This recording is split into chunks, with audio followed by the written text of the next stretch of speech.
All right, first off, we want to give all honor and glory to Yahweh, by Hashem Yahushua, by Hashem Kakwadash. It's all honor and glory to the Most High God through His Son, who the world ignorantly calls Jesus Christ, and of course the Holy Spirit. All right, we back at it again with another Shabbat service. This one is called The Fall and the Redemption of Israel. Right, so we going into the fall and the redemption of Israel. Right, so I'm gonna kick it off. The first precept. Right, because Israel, hey, at one point in time, hey, we was at a higher state. We was the glory of the earth, right? And every nation feared us, man. Right, and now, right, we're their song, we're their byword, man. But soon to come, right, we will literally be back on top. We will have that redemption that we're seeking, man. Right? So you kick it off with the book of Joshua. Right? It's the book of Joshua, chapter 2, right? And verse 9. And she said unto the men, I know that the Most High have given you the land, and your terror is fallen upon us, and that all the inhabitants of the land faint because of you. For we have heard how the Most High dried up the water of the Red Sea for you when ye came out of Egypt, and ye did unto the two kings, the Amorites, that were on the other side of Jordan, Sihon and Og, whom ye utterly destroyed. Right? So she said, man, all the inhabitants of the land fainted because of us, man. That's literally how scared that the other nations were of the Israelites because of the power of the Most High God, who was our power and our power only. Right? So at one point in time, we had the nations literally fainting, right, when we passed through, man. Right? Because of our power. Let me get another one. Let's go to the book of 2 Kings. Right? It's the book of 2 Kings, chapter 4.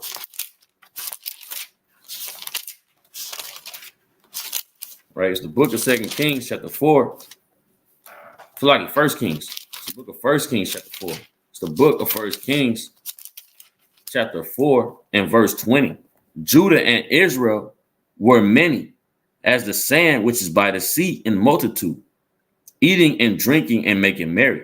And Solomon reigned over all kingdoms from the river unto the land of the Philistines and unto the border of Egypt. They brought presents and served Solomon all the days of his life. Right? So literally Solomon had the other kings from the other nations bringing him presents, man.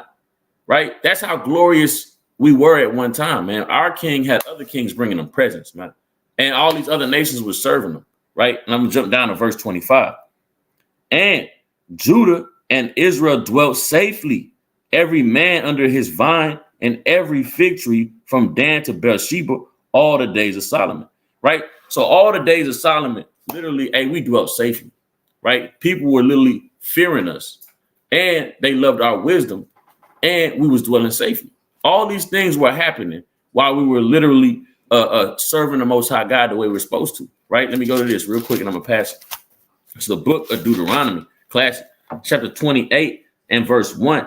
And it shall come to pass, if thou shalt hearken diligently unto the voice of Yahweh thy power, to observe and do all his commandments, which I commanded thee this day, that Yahweh thy power will set thee on high above all nations of the earth. Right? So literally, the Lord has set us on high above all nations of the earth. Why? Because we were keeping all the commandments. So at that time with Solomon, when we had 40 years of peace and his reign was absolute, right? We were literally keeping the commandments of the Most High. So he has set us above every single nation of the earth. All the nations were bringing and paying tribute unto Solomon, right? And it says what? And all these blessings shall come on thee and overtake thee if thou shalt hearken unto the voice of Yahweh thy power. Blessed shalt thou be in the city, and blessed shalt thou be in the field. Right? So when we was listening to the voice of the Most High God, literally we were blessed in the city and blessed in the field, man. Right? Let me get one more. So let's go to 2 Kings. No, I'm gonna go back to 1 Kings, matter of fact.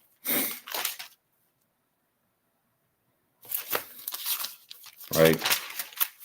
It's the book of 1 Kings. Let's see.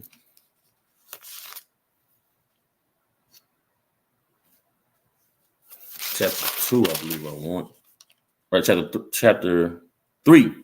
This is First Kings chapter 3 and verse 14. If thou wilt walk in my ways to keep my statutes and my commandments as thy father David did walk, then I will lengthen thy days, right? So also our days was lengthened. Hey, we was living for a longer period of time, man. Why do we pass away at damn 70 years old, man? Why do we pass away at damn 84 years old, man? Literally because what? We don't keep the commandments of the Most High.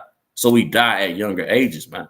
Hey, the life expectancy rate is like what, 75 for a so-called black man, right? Or 70 for a so-called black man, 75 for a woman or something like that, right? And once upon a time, we were living hundreds of years, man. But the Lord has cut our life expectancy down literally because of sin, right?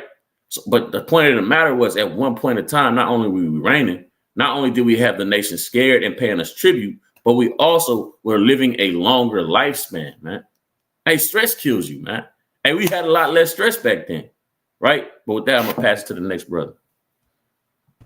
Con, let me get in there real quick, man.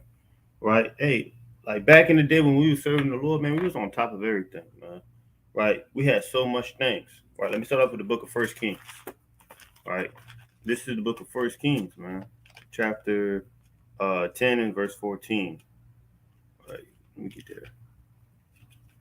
Right, this is First Kings chapter 10, and going to verse 14, it says what? So the weight of gold that came to Solomon in 1 year was 666 talents of gold.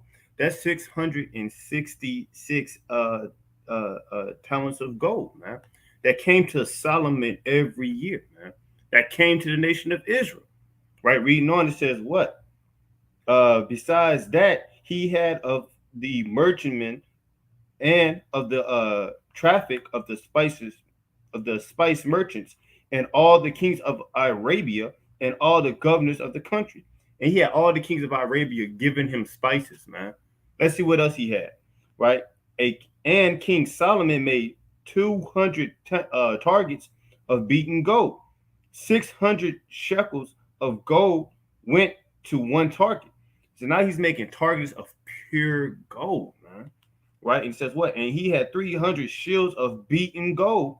300 pounds of gold went to one shield, and the king put them in the house of the forest in Lebanon. So now, not only that, now he's having shields created for the army, and it's nothing but solid gold, man. Hey, imagine you going to fight against your enemies. You got a gold helmet on, a pure gold sword. You got some gold armor on. You got a gold shield. You got some gold boots, man. Hey, Jake loved gold, man. Jake tried to put gold in everything, man. Hey, Solomon, he did that, bro. And he did that on a level that we have never seen, man. Right? You got to imagine somebody walking down the street right now with pure gold on. You know how fast they'll try to rob him and kill him, man? Put him to death? But we had these things. It says what? Moreover, the king made a great throne of ivory and overlaid it with the best gold. And the throne had 6 steps, and on top of the throne was round behind. And there was stay on either side of the place of the seat, and 2 lions stood beside the stays, right? And 12 lions stood there on one side, and on the other upon the 6 steps. There was not the like made in any kingdom. Hey, imagine you going into a room, you got a golden throne, you got 2 golden lions on the side, right? You see 6 steps, you got 2 golden lions on each side of those steps, man. And the whole room is made out of gold, man. That's what we used to have, man. We used to have all the precious things of the earth, man. Hey, people was pretending, people was coming up to us, begging to serve us, man. I'm gonna get a precept. This is the book of Joshua, chapter 9, and in verse 4, right? Another example. And it says what? Joshua 9 and 4, they did work willingly and went and made as if they had been ambassadors, and took old sacks upon their asses, and wine old and rent and round about, and old shoes and clothes upon their feet, and old garments upon them, and all the bread of the providence was dry and moldy. And they went to Joshua unto the camp of Gilgal, and said unto him and to the men of Israel, we be come from a far country. Now therefore make ye a league with us. Here you go. You got the people of the land. When we came and took over the land, they're sitting here putting on clothing, ripping them up, right? Taking old saddles, putting it on horses, kind of putting dust in their beard, man, to make it look like they came for a far country just to make a pact with the Israelites, man. And let's see this pact that they made with the Israelites, right? Verse 7, and the men of Israel said unto the Hivites, right, peradventure ye dwell among us, and how shall we make a league with you? And here you go. And they said unto Joshua, we are thy servants. And Joshua said unto them, who are you and from where you came? Hey, so they said, we are your servants, man. Hey, we're going to be your servant. Make a league with us. Hey, allow us to be under you, man. Allow us to spit clean your shoes, man. Hey, allow me to work in your field, man. And I'm going to serve you. That's how the nations were when we were serving our God, man. When we obeyed our ruler, man. Right? Let me get two more down the passage to lock here. Right? This is the book of Deuteronomy. No, I'm gonna go back to Joshua, man. This is Joshua chapter 23. Right? Joshua chapter 23 and verse 10. It says, no, I'm first start at verse 9. For the Lord have driven out from before you great nations and strong, but as for you, no man have been able to stand before you until this day. Hey, so at a moment of time, nobody can stand before the nation of Israel, man. Everybody was cowering and running away, right? Reading on, it says what? For the Lord have driven out from before, verse 10, one man of you shall chase 1,000.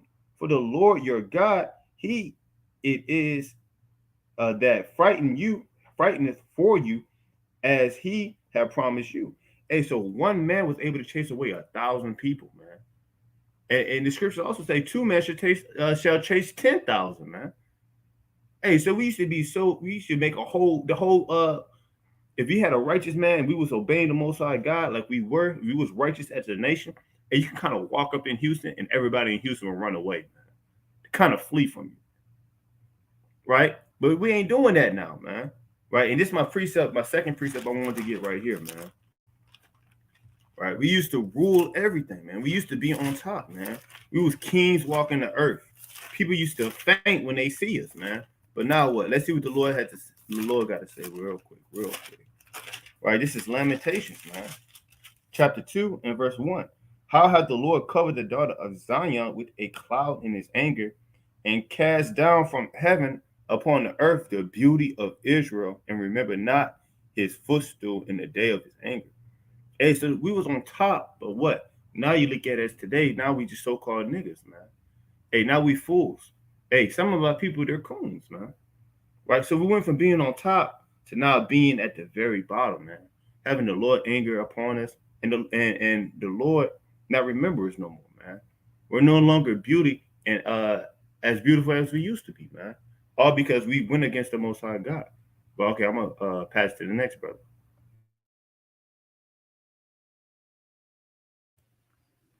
All right, Khan.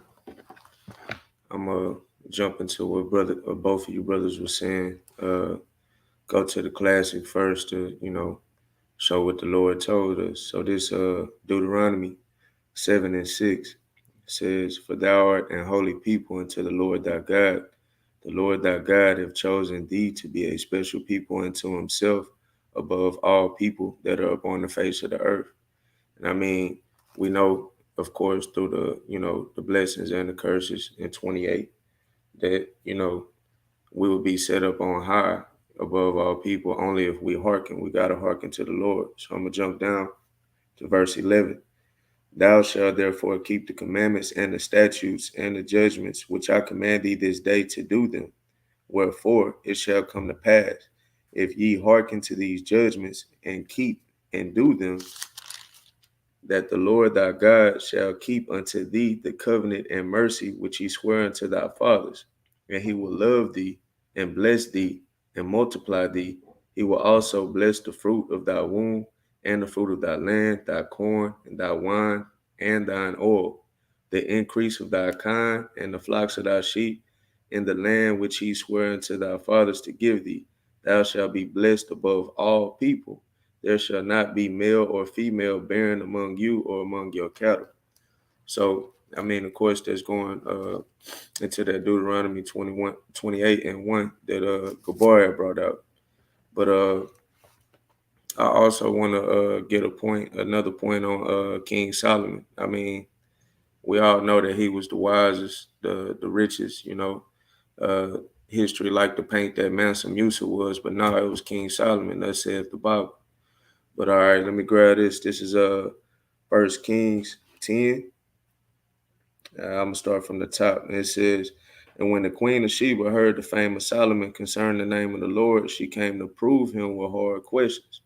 So I'm gonna just jump down with hold on. Now I'm gonna go to verse 2. It says, and she came to Jerusalem with a very great train, with camels that bear spices and very much gold and precious stones.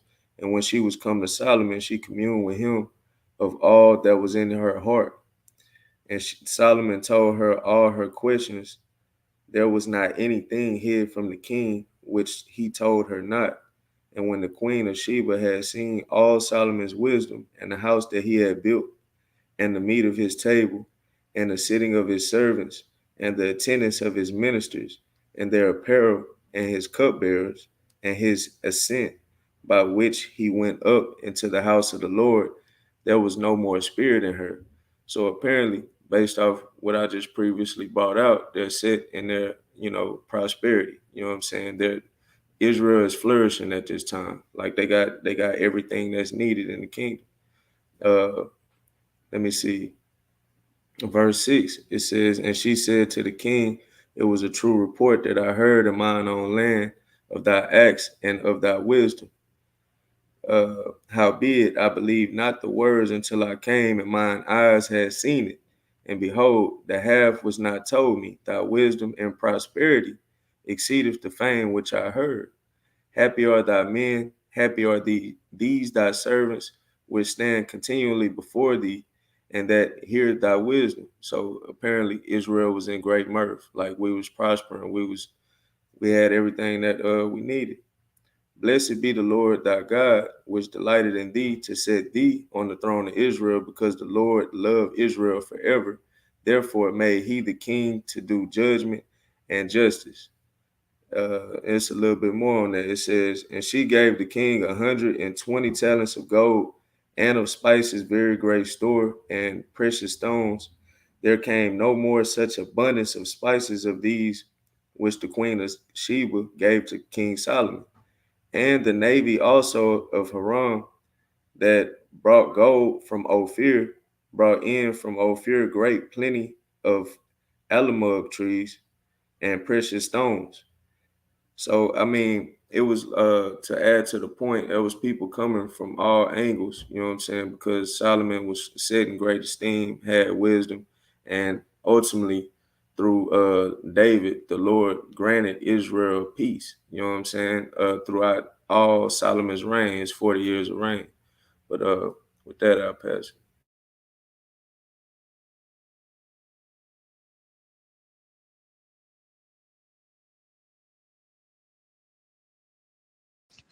Hey, you got it, Gabor. Right. So, like as we bring it out, we were at such an extremely high estate, man. Right. We were literally, the royalty of the earth, right?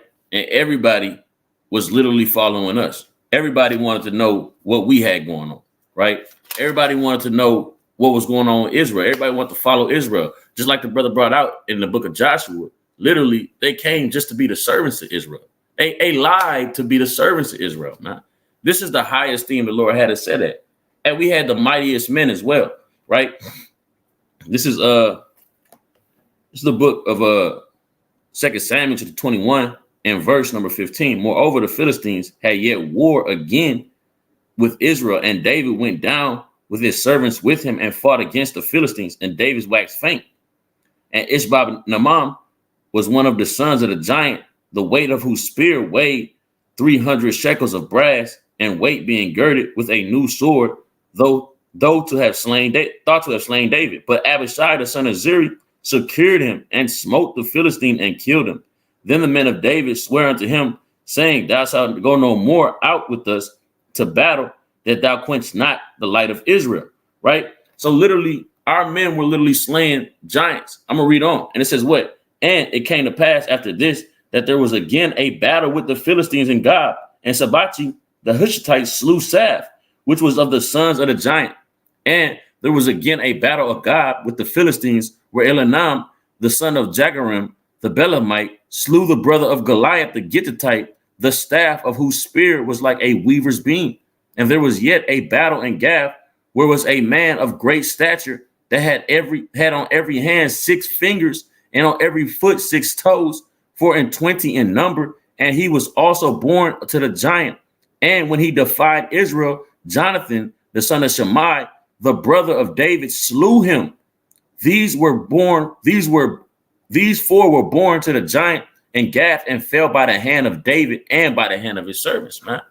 Because the Lord had that spirit on Israel. Hey, it didn't matter if he was a giant, a man of great stature. It didn't matter what you were. The Lord had the spirit on his men to put them to death, man. The Lord had the spirit on Israel, literally, where they was, hey, there's an account in here, I got to find it, where the man slew like 50 people, man, by himself, and wasn't touched, an Israelite, right? This is literally the spirit and the highs of Israel, man, before we got cast down, right? This is how we were moving before we got cast down. And as the brother brought out in the book of Lamentation, we got cast down. Why did we get cast down? Let's get to it. Let's go to Deuteronomy 28:15. Let's go to the history first, man. What did the Lord tell us? This is Deuteronomy chapter 28 and verse 15. But it shall come to pass, if thou wilt not hearken unto the voice of Yahweh thy power, to observe to do all his commandments and his statutes that I command thee this day, that all these curses shall come upon thee and overtake thee. So the Lord had already told us, hey, if you don't keep my commandments, hey, guess what? You're going to be cursed, right? And this is the book of Deuteronomy 28 and 52. And he shall besiege thee in all thy ways. That he is talking about our enemy. In all thy gates, until thy high fence walls come down, wherein thou trusted throughout all thy land. And he shall besiege thee in all thy gates throughout all thy land, which the Yahweh thy power have given thee. So the Lord is saying, if you don't keep my commandments, hey, I'm going to send this man, this enemy, the same people that was running from you, the same people you was slaying left and right, the same people that was fainting when you walk by, I'm going to send them against you, and they're going to besiege your walls, right? The walls that you have so much pride in that you stand behind, right? So let me get one more before I pass it. Let's go to 2 Kings, right? Chapter 24, right? And verse Shalakia, chapter 24 and verse 24. I want no, chapter 25, right? And Nebuchadnezzar, king of Babylon, came, he and all his hosts, against Jerusalem, and pitched against it and built forts against it around about. And the city was besieged unto the 11th year of King Zedekiah, right? The Lord said it was going to happen. He said it was going to be besieged. And on the 9th day of the 4th month, the famine prevailed in the city, and there was no bread for the people of the land. And the city was broken up, and all the men of war fled by night by way of the gate between 2 walls, which is by the garden. Now the Chaldeans were against the city round about, and the king went the way toward the plain, right? And I'm going to jump down to verse 8. And in the 5th month, on the 7th day of the month, which is the 19th year of King Nebuchadnezzar, king of Babylon, came Nebuchadnezzar, captain of the guard and servant of the king of Babylon, unto Jerusalem. And he burnt the house of the Most High and the king's house and all the houses of Jerusalem, and every great man's house burnt he with fire, man. Just like the Lord said he was going to do, right? Hey, that's the precept I wanted. Throughout the king, let me grab this real quick. That's the precept I wanted. 2 Chronicles 25 and verse number 12, right? That even though it's going back, I still got to grab that because that's exactly what I wanted, right? 2 Chronicles chapter 25 and verse 12. Now let me get it. The book of 2 Chronicles chapter 25 and verse 12. And other 10,000 left alive did the children of Judah carry away captive, and brought them unto the top of the rock, and cast them down from the top of the rock, and they were all broken in pieces, man. Right? And that's talking about literally the Edomites, right? All All right, so with that, I'm gonna yield and pass to the next brother. God, glory be to the Most High, man. Right, I love to hear about the Most High. He using us to slay our enemies, man. Right, because we are the battle axe of the Most High God, man. Hey, the Lord's going to use us to put this earth back in order, man. Right, and how He's going to do it? He's going to put His Spirit upon us, man. Right. Let me get a precept about what happens when the Spirit of the Most High comes upon us, man. This is the book of Judges, chapter 15 and verse 4. And when he came unto Leah, the Philistines shouted against him, and the Spirit of the Lord came mightily upon him. And the cords that were upon his arms became as flax that were burnt with fire, and his bands loosened from off his hands. So, hey, look, you got Solomon. I'm sorry, not Solomon. You got Samson, man. And he had 6 cords, 6 ropes tied around his arms, man. And when he heard the voice of the heathen, what happened? Those ropes became like sticks, man. He just broke it off, man, like it wasn't nothing. And let's see what it says, right? And his bands was loosened from off his hands, verse 15. And he found a new jawbone of an ass and put forth his hand and took it and slew 1,000 men therewith, man. Hey, he took a jawbone of an ass and he started killing people, man. Straight up destroying the heathen, man. Right? And we got to understand that when the Spirit of the Most High God comes upon us, we're unstoppable, man. Hey, we're unstoppable. We're on top, man. But what? We got to get to that point where the Most High is dealing with us again, man. And how you do that? By coming unto the Most High and stop being wicked in this world, man. The Most High, you'll notice something about our people, man. And I'm gonna just get this precept real quick, man. Isaiah chapter 30 and verse 1. It says, "Woe to the rebellious children, saith the Lord, that take counsel, but not of me, and that they take covering with a covering, but not of my spirit, that they may add sin to sin." He's the Lord said, hey, our people, we use everything else to protect us but the Most High God. We use the things that are against the spirit of the Most High God in His will. It says, reading on, right, thou walk to go down into Egypt, and have not asked at my mouth to strengthen themselves in the strength of Pharaoh, and to trust in the shadow of Egypt. Hey, so our people, we trust in the oppressions, man. We trust in the oppression. And we trust in the laws set up by the so-called white man that's meant to bring us down even further, man, into destruction and madness, man. And the Lord said this, all because what? We don't it said but not of my spirit. We don't do things with His Spirit, man. Right? We go to our enemy instead of going to the Most High God. Right? I'm gonna jump down to verse 12. It says, "Wherefore thus says the Holy One of Israel, because ye despise this word and trust in oppression and perverseness and stay thereon, therefore the iniquity shall be to you as a breach ready to fall, swelling out of the high walls, whose breaking cometh suddenly at an instant." Man. Right? And you wonder why out of nowhere all hell breaks loose on you, man. You wonder why the things that you set up for stability is crumbling at a moment's notice, man. And all it takes is a little poke, and the next thing you know, that whole wall of stability that you have set up for yourself, your job, your car, your status, all of that stuff comes crumbling and falling on top of you, man.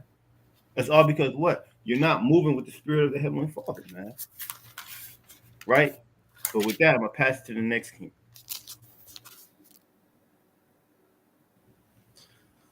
You gotta move in the spirit of the Heavenly Father, and then will we be prosperous? Then will He be for us? So, brothers was talking about battle.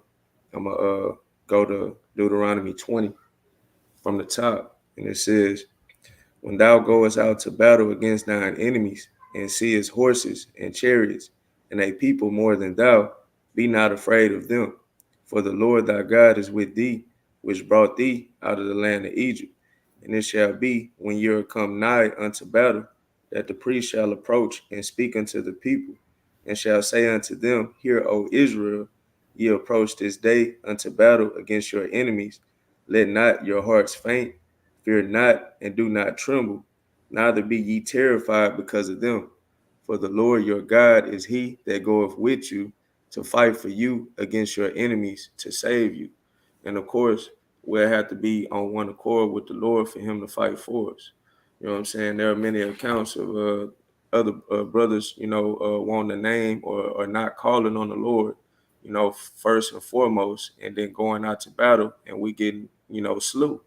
But, if we don't be faint hearted and make sure, we doing what the Lord requires of us, we're going to be prosperous in that aspect too, every aspect like we're bringing out.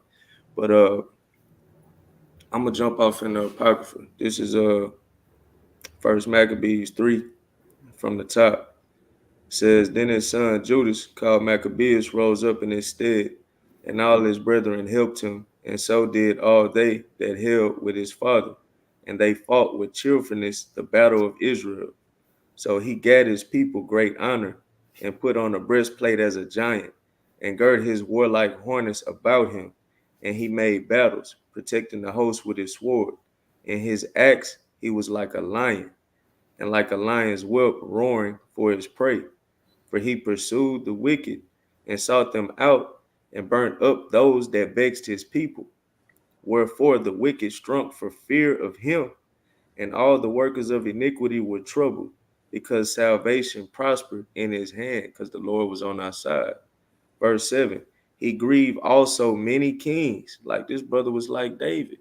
He grieved also many kings, and made Jacob glad with his axe, and his memorial is blessed forever.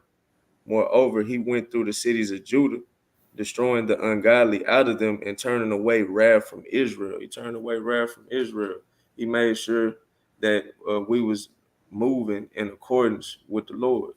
You know what I'm saying? And I had one more I was looking for, but that's all I got for right now. You got it, Zohar.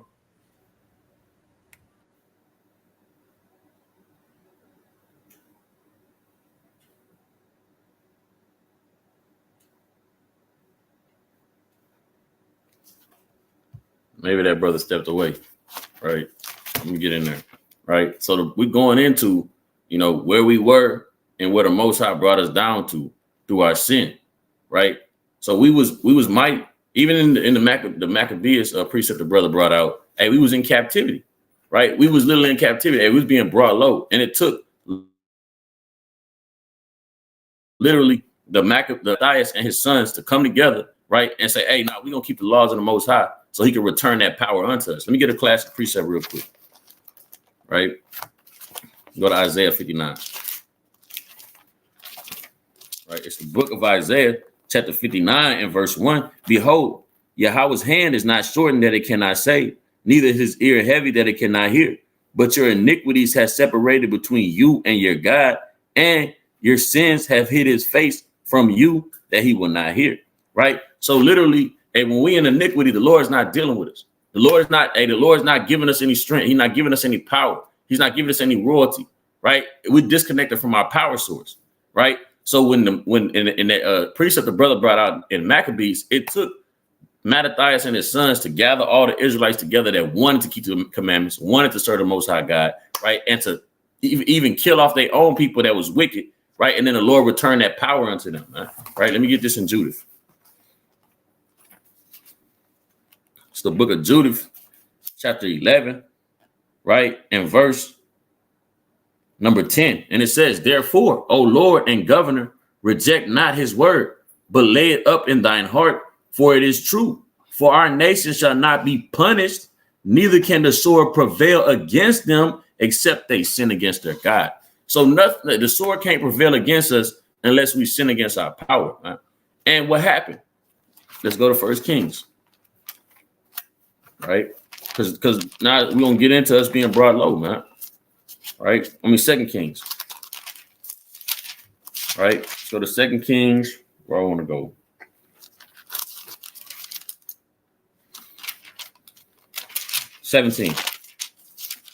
Right? We can go all through Judges while people was going off, man. Right? And we get put back in captivity, right? And all the different times the Lord would raise up a savior because he hear our cries, right? And then we get put back in captivity again, man. Right? This is the book of 2 Kings, chapter 17 and verse 19. Also, Judah kept not the commandments of Yahweh their power, but walked in the statutes of Israel, which they made. So our people literally walked in the ways of Israel, which was going the hell off, going into idolatry. So what, we did not keep the commandments, which is why we were at such a high peak, and we've been brought low, right? And it says what?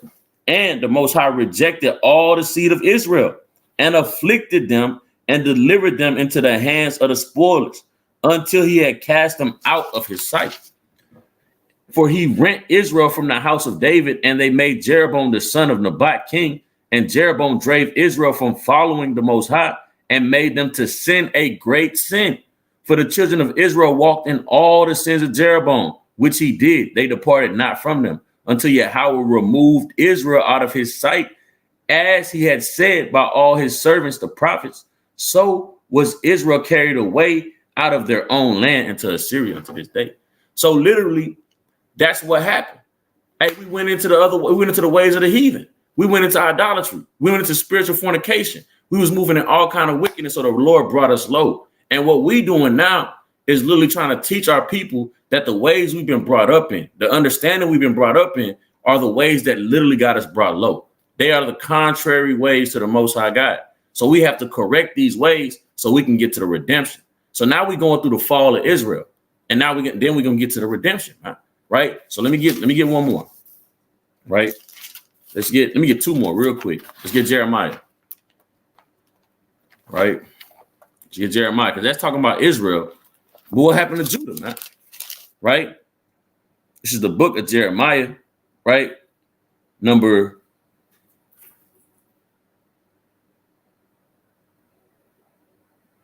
see. I'm gonna just go to 3. Right. This is Jeremiah chapter 3. Right, and verse number 6. The Lord said also unto me in the days of Josiah the king, hast thou seen which backsliding Israel have done? She has gone up on every high mountain and under every green tree, and there have played the harlot. And I said, after she had done all these things, turn thou unto me, but she returned not. And her treacherous sister Judah saw it. And I saw, when of all the causes whereby backsliding Israel committed adultery, I had put her away and given her a bill of divorce. Yet her treacherous sister Judah feared not, but went and played the harlot also. So both Judah and Israel, which is the 12 tribes, all played the harlot. So the Lord cast us all down, right? All of us got cast down, right? So let me get this. Nehemiah chapter 1. I'm gonna pass it. So we all been cast down, man. This is Nehemiah chapter 1 and verse number 2. Then Hananiah, one of the brethren, came, he and certain men of Judah, and I asked concerning the Jews that had escaped, which were left of the captivity, and concerning Jerusalem. And they said unto me, the remnant that are left of captivity there in province are in great affliction and reproach. The wall of Jerusalem also is broken down, and the gates thereof are burned with fire. So literally, hey, didn't the Lord say in the book of Deuteronomy chapter 28, right, that our gates and our walls will be burnt down? So it's you hearing right now exactly what the Lord said was going to happen has happened, right? Verse 4, and it came to pass, when I heard these words, that I sat down and wept in mourning certain days and fasted and prayed before Yahweh of heaven. And with that, I pass to the next brother. Right. Let me get this precept in the book of Lamentations, man. No, Salaki. I'm going to get Jeremiah. Right, this is Jeremiah chapter 44. I'm going the wrong way. Jeremiah chapter 44 and verse 22. It says what? So that the Lord could no longer bear because of the evil of your doings, because of the abominations which ye have committed. Therefore is your land a desolation and an astonishment and a curse without an inhabitants as at this day. And the Lord said, because of our evil doings, our land is desolate, man. Our cities are destroyed, man. Right? If you search up the land of Jerusalem, right, our land is not the city of Jerusalem that they have now, man. Hey, our land, if you look at it, is a wasteland, right? It's literally a wasteland. There's no crops there, right? There's nothing there, man. Not one brick upon another, man. And that's because what? The Most High said he did that in his anger, man. Right? And It's not only the city, but it's our people, man. Our people are faint-hearted, man. And our people they're weak-minded, to be honest with you, man. It takes a strong individual to stand up for the words of the Heavenly Father, man. And to do it, no matter what's going to happen to you, man. No matter what type of affliction comes your way, you keep keeping the commandments, man. It takes a brave soul to do that. But our people are not like that no more. They're faint-hearted. They're weak. And that goes into the curses, man. Let me get this curse real quick. Deuteronomy chapter 28 and verse where is it?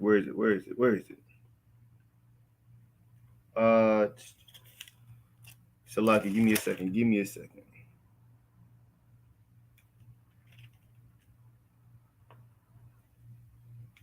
Dang. Hold up. Because the Most High said we wouldn't be able to stand against our enemies, man. Okay, Khan, this is the book of Deuteronomy, chapter 28, verse 15. The Lord shall cause thee to be smitten before thine enemies. Thou shalt go out one way against them and flee 7 ways before them, and shall be removed into all the kingdoms of the earth. Hey, that means what? That we won't be able to stand up for nobody, man. We won't be able to protect ourselves. We're going to all come and try to fight against our enemies.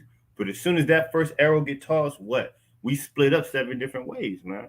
And now you wonder why they got 7 different factions of the same thing, man. 8 different factions.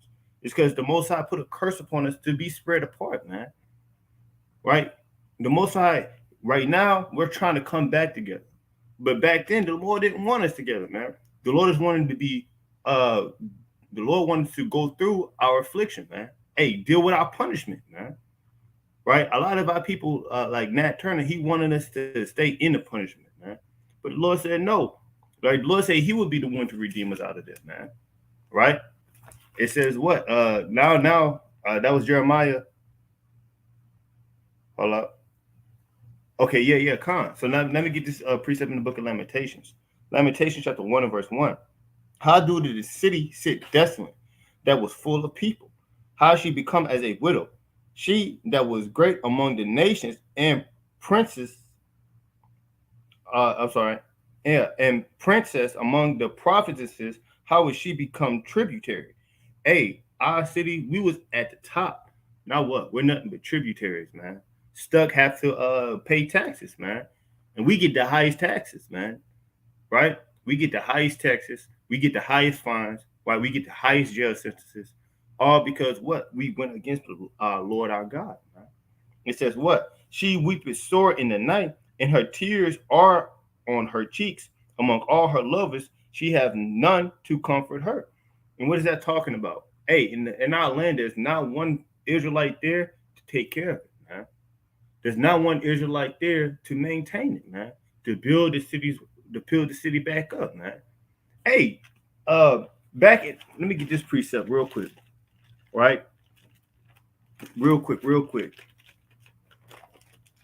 Right? This is Nehemiah, right? Chapter 2, and verse. Okay, Nehemiah chapter 2 and verse 3. And he said unto the king, let the king live forever. Why should not my conscience be sad when this city, the place of my father's sepulchre, lieth waste, and the gates thereof are consumed with fire, man? And what are we celebrating for, man? Why are we holding ourselves on the highest standard, right? Why are we proud to be in America, man? Our city is laid waste, man.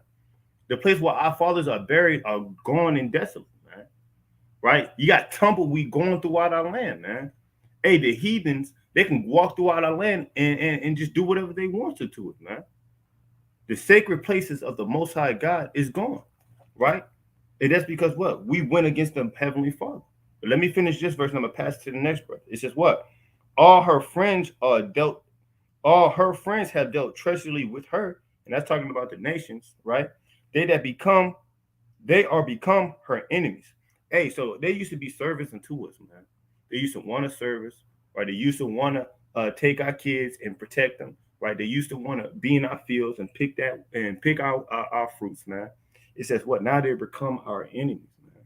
They joined up with the so-called white man and look for the downfall of our people, man. Right? But with that, I'm gonna pass it to the next king.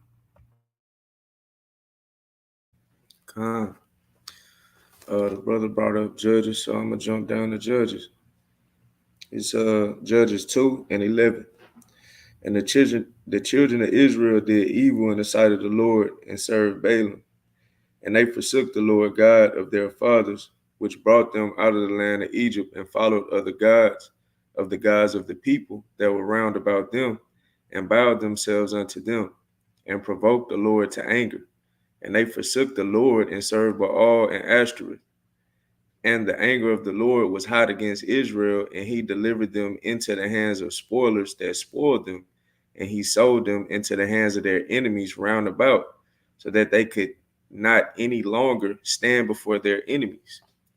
Whithersoever they went out, the hand of the Lord was against them for evil, as the Lord had said, and as the Lord had sworn unto them, and they were greatly distressed. So I mean, that's going right back into the curses. We keep going back to the curses because I mean, it keeps resurfacing every time that we go off from the Lord. We get the curses. We come back to the Lord, do what we're supposed to. We get the blessings. That's just how it is.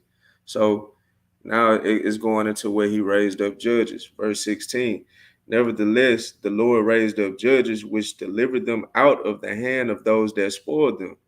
And yet they would not hearken unto their judges, but they went a whoring after other gods and bowed themselves unto them. They turned quickly out of the way which their fathers walked in, obeying the commandments of the Lord, but they did not so.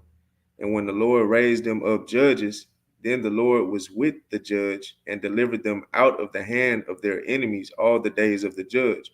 For it repented the Lord because of their groanings by reason of them that oppressed them and vexed them.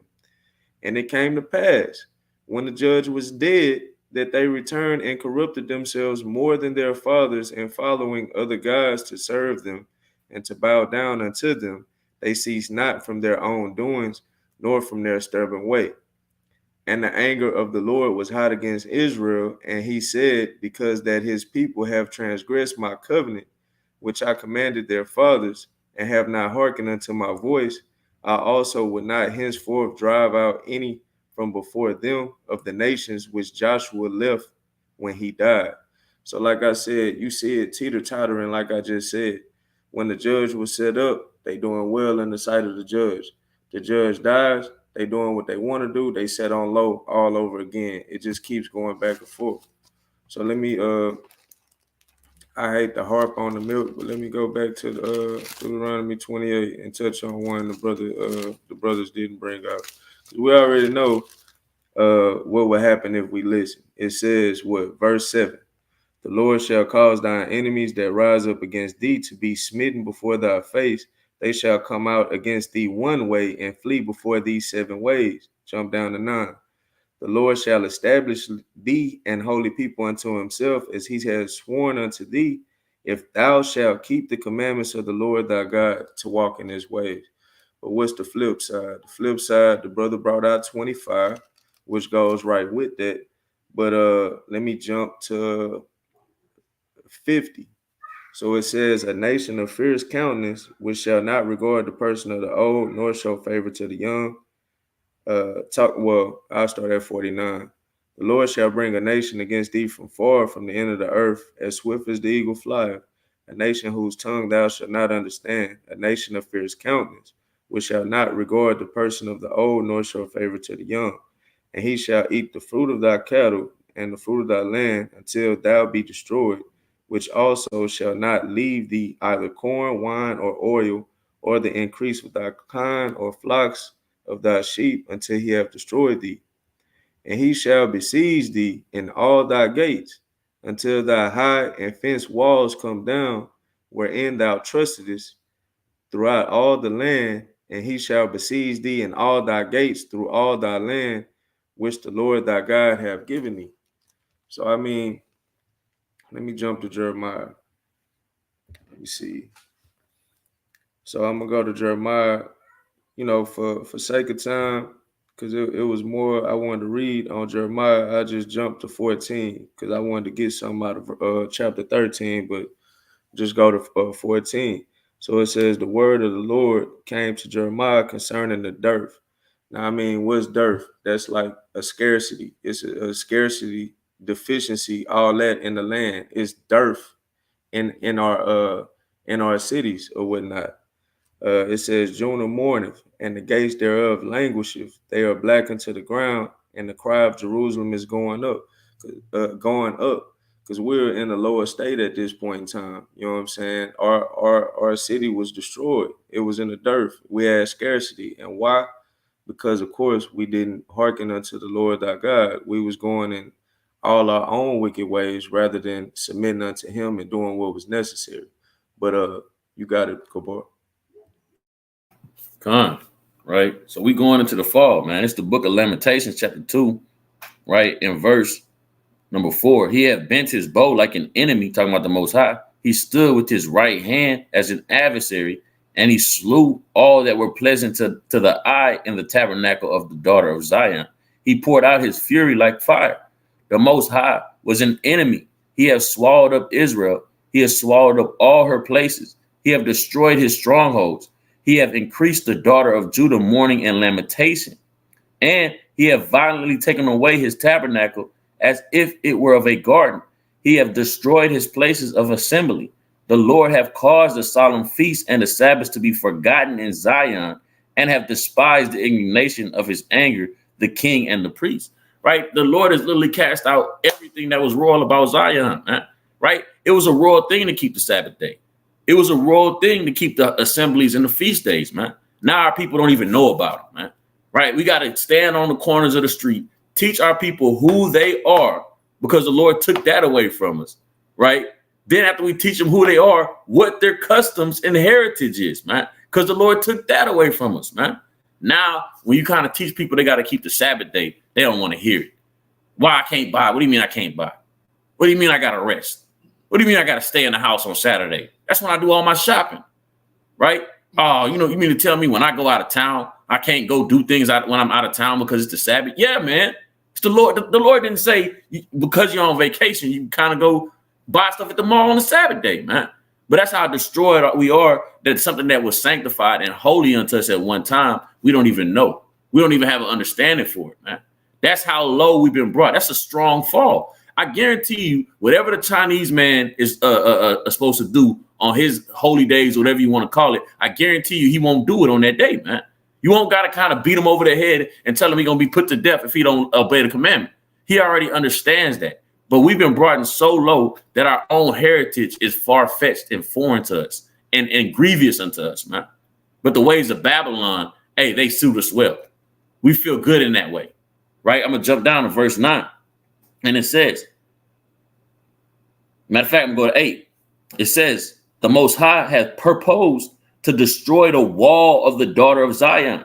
He have stretched out a line. He have not withdrawn his hand from destroying. Therefore, he made the rampart, and the wall to lament. They languish together. Her gates are sunk into the ground. He have destroyed and broken her bars. Her king and her princes are among the Gentiles. The law is no more. Her prophets also find no vision from the Most High, man. And that's plain. That's exactly what's going on to us to this day, man. Think about being so connected to the Most High that we had a multitude of prophets living at one time. To the point where when Saul was walking, hey, the Lord changed his heart. He over there prophesying with a group of prophets. To now, you got T.D. Jakes and Kirk Franklin that wears more makeup than women, man. Think about that, man. Think of how far and how disconnected we are from the Most High, to the fact that we have prophets that literally spoke to the Most High, or was spoken to by the Most High through visions, through dreams, right? To the point where now we don't have any of that. We just have his word to go off of, man. That's how disconnected. That's how far we've fallen, man. Right? So now I'm gonna jump down to verse 14. Thy prophets have seen vain and foolish things for thee, and they have not discovered thine iniquity to turn away thy captivity, but have seen for thee false burdens and causes of banishment. All that pass by clap their hands at thee, and hiss and wag their head at the daughter of Jerusalem, saying, is this the city that men call the perfection of beauty, the joy of the whole earth? Think about that. At one time, the brother brought out the precept, right? where they were literally begging to be our servants. At one time, they were fainting when we came around, to now being like, is this them? Is this those Israelites? Is this them? That's a far way to fall. That's kind of like when you had that celebrity that had all the money, and it's like, what happened to him now? That little show, what happened to him now? And they kind of show him and he broke. You like, damn, how that happened? Salakia, he kind of got pimples all over his face, man. Yeah. You know what happened to him now? And they kind of show him he got a 1-bedroom apartment, or he kind of living in a house with like 6 other people, you know? And you're like, what happened? That's exactly how they looking at us. Like, man, what happened? Right? Reading on.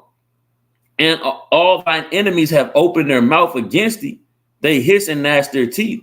They say, we have swallowed her up. Certainly, this is the day we look for. We have found, we have seen it. They've been looking for this day because in the back of their mind, who truly wants to be a servant to another nation? They just wanted to serve us because they feared us. But in the back of their mind, hey, they want to be the ruling class. And guess what? They're keeping you a servant by giving you indoctrination, and you holding fast to that indoctrination. The more you fight against the law of the Most High, the more you push towards being a servant. The more you fight against doing the way, moving in the manner that the Most High wants you to move in, the more and closer you stay to being a servant, man. You got to understand, the more you separate from Babylon and America, the closer you get to the Most High, the closer you get to being back to redemption, right? So you got to understand that and put that in your mind. If you say you hate it here, then you got to hate everything that's here. You can't be trying to hate it here, but at the same time, yeah, I want to prolong these things here. I want to have this. It can't work like that, right? You got to separate your mind from this place in its entirety and follow the Most High, that you can get redemption and actually have rulership again, man, right? Verse 17, the Most High have done that which he have devised, just like he said he was going to do, right? And commanded in the days of old. He have thrown down, he have not pitied. He have caused thine enemy to rejoice over thee. He has set up the horn of thine adversaries. So the Lord has literally set up the horn, the strength of all our adversaries, man, right?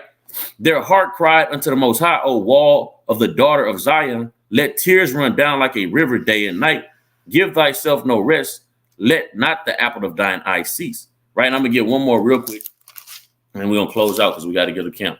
This is Jeremiah chapter 5, right? And verse number, I'm going to read from 1. Remember, O Yahweh, what has come upon us. Consider and behold our reproach. Our inheritance is turned to strangers, our houses to aliens, right? Meaning what? Hey, we don't have anything anymore. Everything is given unto these other nations, right?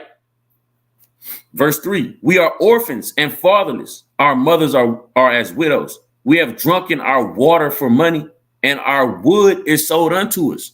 Ain't that true? Ain't that true? Right? It says what? Our necks are under persecution. We labor and have no rest. And that's plain. And the Lord said that in the curse as well, man. you ain't gonna find no rest. Neither shall your soul be at ease, man. So literally, hey, that's we're going into this fall, man. And we're gonna have to continue to fall and get into the redemption next week, right? Because brothers got to be at camp at 3:00. So we're gonna go ahead and close out this Shabbat service, right? And until next week, we're gonna be at Discovery Green this week at 3:00. Come out, fellowship, ask questions, whatever whatever is on your spirit to do, right? Kwame Yashala, Shalom. Shalom. Shalom, family.